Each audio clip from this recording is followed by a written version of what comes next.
Today we're going to take a look at the collection of 19th century Russian art at the Tretyakov Gallery in Moscow. My name is Kathy Locke. I'm a San Francisco-based figurative painter, graduate professor, and the editor-in-chief of Musings on Art.org.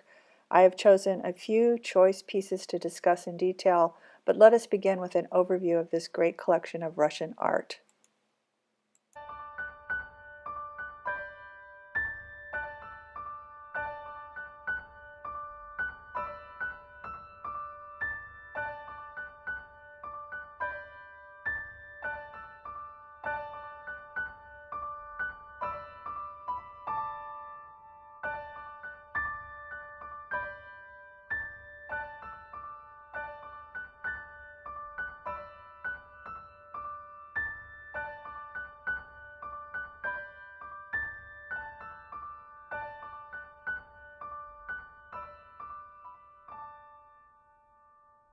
The museum's founder was Pavel Tretyakov, who at the age of 24 decided he wanted to start a public art museum. It was 1856, and Pavel was just a modest merchant at the time, living in Moscow. His first acquisitions were bought at a book market, but over the years his flair for collecting became very keen. Pavel did not miss a single exhibition, often buying paintings from artist studios way before they were scheduled to exhibit. Soon the artist got word that this man with money and his mission to start a museum. One of his indispensable advisors was one of Russia's most famous artists, Ilich Repin. And during a student exhibition, Tretyakov bought his first painting by Isaac Levitan against the advice of Repin. Tretyakov also recognized the talent of a 23-year-old Valentin Serov, today considered one of the greatest masters of Russian Impressionists. The first painting of his that Tretyakov bought was Girl Bathed in Sunlight, even though Repin and other artists were highly critical of it. Pavel began his gallery in his home. As you can imagine, he started to run out of room for all these paintings. In 1872, he built a two-story gallery that adjoined the south wall of his home. In 1882, the gallery widened again, adding 6 rooms. With the addition of 8 more rooms in 1885, he was able to put the paintings in order for the very first time. For an hour each morning before going to work, Pavel would walk the halls of his gallery in silent meditation. After the death of his brother Sergei in 1892, Pavel Tretyakov made a gift of both their collections to the city of Moscow. Pavel's collection alone included 1,287 paintings, 518 drawings, and 9 sculptures, all by Russian artists. August 15, 1893 was the official opening of the museum, and it was called the Pavel and Sergei Tretyakov City Art Gallery. Up until this time, people were allowed into Pavel's home on Sundays to view the artwork. Pavel died in 1898, and his last words were, "Take care of the gallery and stay strong."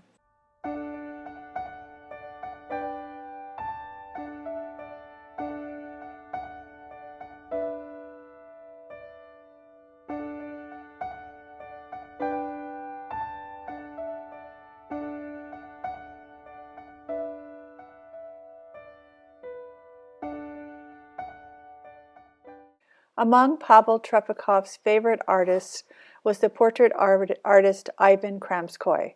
The American Society of Portrait Artists says Kramskoy is arguably the most important Russian portrait artist in history. Amongst his achievements, Kramskoy is famous for organizing a group of artists who later became known as the Wanderers. This group wanted independence from the bureaucratic control of the Imperial Academy. In 1873, Pavel Tretyakov commissioned a portrait of Leo Tolstoy for his gallery. Tolstoy had refused several times. Tretyakov wrote to Kramskoy, "Please use all your charm to persuade him." Tolstoy finally agreed, and they both ended up liking each other very much. While Kramskoy was living at Tolstoy's house painting his portrait, Kramskoy was working on the book Anna Karenina, and he even used Kramskoy's character in the novel. This painting, Portrait of an Unknown Woman, caused a sensation when it was first exhibited, because the woman was presumed to be a prostitute, coming home from work in the early morning hours. One critic wrote, a provocatively beautiful woman dressed in velvet and fur, throwing you a sneeringly sensuous glance from a luxurious carriage. Due to this, Pavel Tretyakov refused to buy the painting. The painting has always been tied to Leo Tolstoy's book Anna Karenina, and has even been used for the cover. But the book was published in 1873, and this was painted 10 years later. The truth of the matter is that Kramskoy was inspired by a similar scene that he saw when he was visiting Warsaw, Poland during one of his exhibitions there. Kramskoy painted this when he returned. The woman is seated in an open carriage at Anachkov Bridge in St. Petersburg. Knowing Kramskoy, I would say he was making a statement about morals, perhaps not what his critics thought, but instead saying, "Who are you to judge this woman?"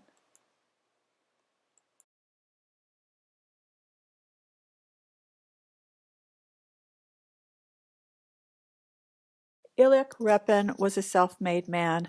During the time of his birth in 1844, there was a caste system in Russia where its citizens were rated by class. Repin's father was a military settler, which was in a category one level above a state-owned peasant.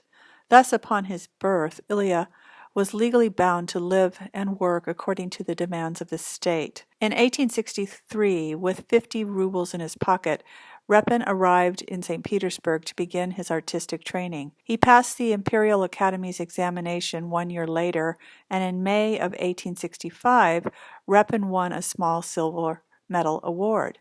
Though it was the Academy's lowest award, it gave him full citizenship and liberated him from the military obligations he had inherited from birth. Repin was bestowed with the title of Free Artist, giving him complete liberty to pursue any calling. Throughout his long artistic career, Repin was drawn to the common people with whom he shared his origins, often aligned himself with Kramskoy's group, the Wanderers, by painting scenes that displayed Russia's social classes and the tensions that divided them. In 1883, Repin completed one of his most psychologically intense paintings on the story of the Tsar Ivan the Terrible killing his son.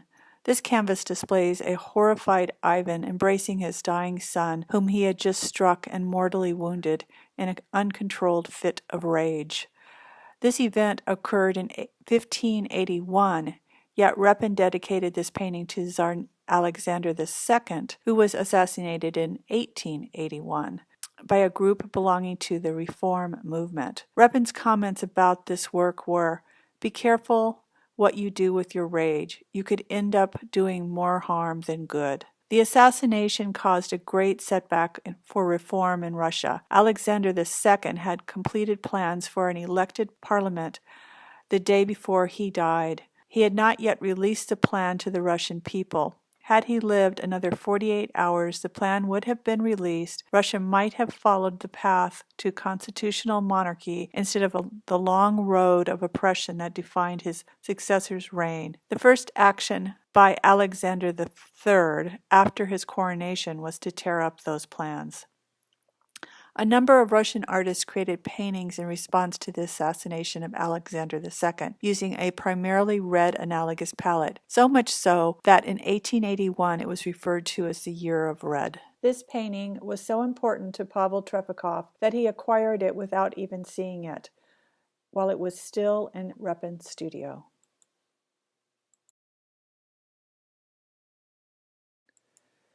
Here we have another red analogous palette.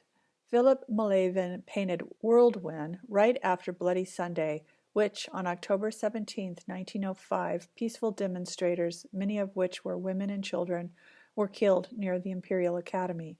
Many artists witnessed these killings from their studio windows. We can read into this painting an unleashing of both spiritual revival and destructive forces. In this beautiful painting, Malevin melds Russian Impressionism with abstraction. Drawing on his own personal history, he creates heroines of old Russian legends. The clothing of these peasant women become streams of warm and cool colors that dance around the canvas. The influence of the artist Anders Zorn is seen in Malevin's bold brushwork. We can also see influences of sound painting that Russian artist Wassily Kandinsky was also experimenting with during this time period. Malevin uses this technique to create dynamic, sweeping movements that produce rhythm. Philip Malevin was born into a poor peasant family in 1869. He studied under Ilya Repin at the Imperial Academy in St. Petersburg starting in 1892. As an artist, he was strongly influenced by French Impressionist and Scandinavian artist Anders Zorn. Malevin preferred to work on large canvases where he could get very expressive. He became famous for his brightly colored paintings of peasants, which kept with his humble upbringing. His most well-known peasant painting is Whirlwind. It secured him a position as a professor at the Imperial Academy. In 1922, while traveling to Berlin and Paris to attend his solo exhibitions, he decided to immigrate. Throughout the 30s, he painted several portraits of Swedish royalty. In 1940, he was arrested by the Gestapo in Brussels and was accused of espionage. He was released a few months later, and at the age of 71, he was forced to return to Nice on foot. Malevin died in Nice later that year.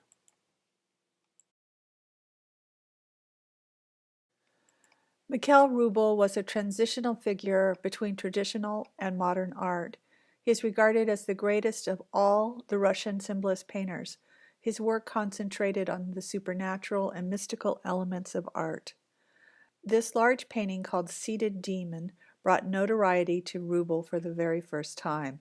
Here, Rubel poses questions of good and evil and putting forward his idea of a heroic personality as he saw it. Rubel depicted a rebel unwilling to accept the commonplace and unjust nature of reality, tragically alone. The word demon is Greek for soul, and Rubel considered a demon in this painting to be the soul of a lonely man. This painting is a very personal reflection for Rubel as he was exploring his own feelings of loneliness. Rubel first came up with the idea for this painting in 1889, and he describes it as follows. A half-naked, winged, young, moody, and thoughtful figure sits, hugging his knees against the sunset, and looks at a flowering field where branches rotting under flowers stretch. Rubel places his demon in a horizontal composition which makes the figure feel cramped, but increases our impression of his size. His demon's sadness is not sterile. He is in a world where flowers are transformed into crystals. Working with a palette knife, Rubel seems to combine the techniques of a painter and a sculptor, which give rise to a technique that imitates mosaics. With this painting, we see the first significant work of the Russian symbolist movement. His demon is full of contradictions, a spiritual face and a mighty body. At this time, his technique and style are fully evolved. It is characterized by volume cut into a multitude of interrelated, intersecting facets and planes, broad mosaic brushstrokes to model form, fiery and emotional color combinations reminiscent of stained glass. These characteristics appeal not only to the symbolist painters, but also future cubists who are to come.